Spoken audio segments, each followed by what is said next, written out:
ধরনের চেঞ্জই তো আমরা আসলে সোসাইটিতে চাই। আমরা চাই যে আমাদের পথ চলার ক্ষেত্রে নারীদের সাথে পুরুষরাও আসলে সাপোর্টিভ রোলে থাকুক।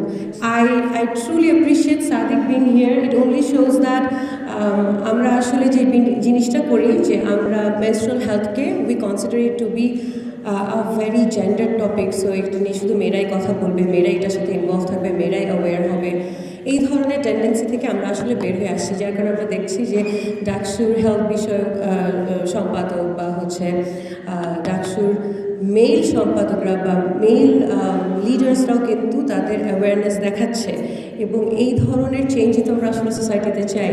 আমরা চাই যে আমাদের সাথে আমাদের পথ চলার ক্ষেত্রে নারীদের সাথে পুরুষরাও আসলে সাপোর্টিভ রোলে থাকুক।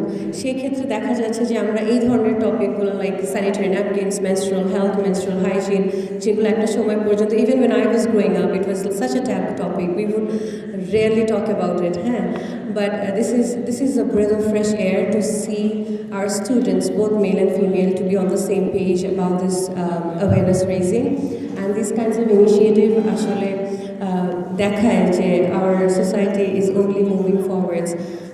Having said that, it is also important to understand that মাসের একটা পার্টিকুলার টাইম যদি আমরা ইনঅ্যাক্টিভ থাকি আমরা নারীরা কিন্তু পিছিয়ে পড়ব। So it's also very important to be I think careful and conscious about your menstrual health and not shy away to any kind of complicacy or necessity that is associated with this time. So এই বলে আমি আমার নারী শিক্ষার্থীদেরকে বলবো যে if you have to like confidently tread the professional world or the academic world, you have to be active, and in order to be active you need to be prepared for it.